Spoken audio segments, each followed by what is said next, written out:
और Indus valley civilisation, Sindhu घाटी सभ्यता जी। इसका समय मोटे तौर पे 2500 ईसा पूर्व से 1750 ईसा पूर्व के बीच माना जाता है और इसे भारत की पहली नगरीय सभ्यता कहते हैं।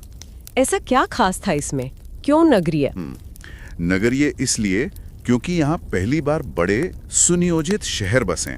आप सोचिए, उस जमाने में पक्की ईंटों के मकान, सीधी सड़कें, नालियों का इतना बढ़िया इंतजाम। कमाल है। ये उस समय की जो दूसरी महान सभ्यताएं थी ना, मेसोपोटामिया, मिस्र, चीन, उनके बराबर खड़ी थी ये सभ्यता। इसका नामकरण जॉन मार्शल ने किया था, जो उस समय आर्कियोलॉजिकल सर्वे के हेड थे। इसकी खोज भी अपने आप में एक कहानी है। 1921 में दयाराम साहनी ने हड़प्पा नाम की जगह पर खुदाई शुरू की। ये रावी नदी के किनारे है, जी। इसीलिए इसे हड़प्पा सभ्यता भी कहते हैं। और अगले ही साल 1922 में राखालदास बनर्जी ने मोहनजोदड़ो की खोज की। हाँ। और इसकी उम्र का अंदाजा कैसे लगाया? नोट्स में C14 डेटिंग का जिक्र है। हाँ, रेडियो कार्बन डेटिंग। उससे इसका समय मोटे तौर पर 2350 से 1750 ईसा पूर्व के बीच माना जाता है। हालांकि अलग अलग मत भी हैं थोड़े। और इनकी लिपि, स्क्रिप्ट, वो तो आज तक कोई पढ़ नहीं पाया। हाँ, वो आज भी एक पहेली है। इसे भावचित्रात्मक कहते हैं, पिक्टोग्राफिक।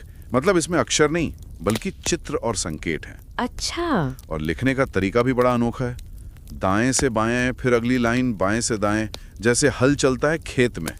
इसे बूस्ट्रोफेडन कहते हैं। बूस्ट्रोफेडन, दिलचस्प।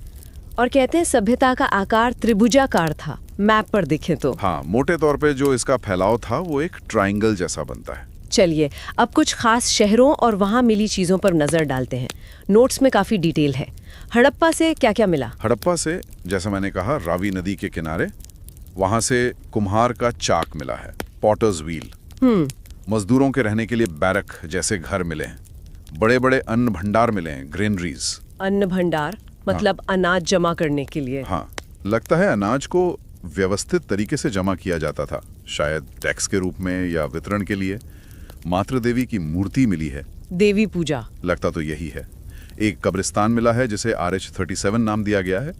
मोहरों पर एक सींग वाला जानवर बहुत आम है, यूनिकॉर्न जैसा।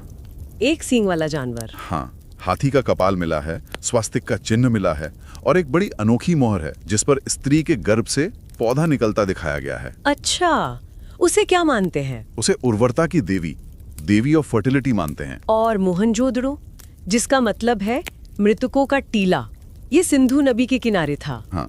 वहाँ की सबसे फेमस चीजें क्या है? मोहनजोदड़ो से सूती कपड़े का एक टुकड़ा मिला है। ये कॉटन की खेती और बुनाई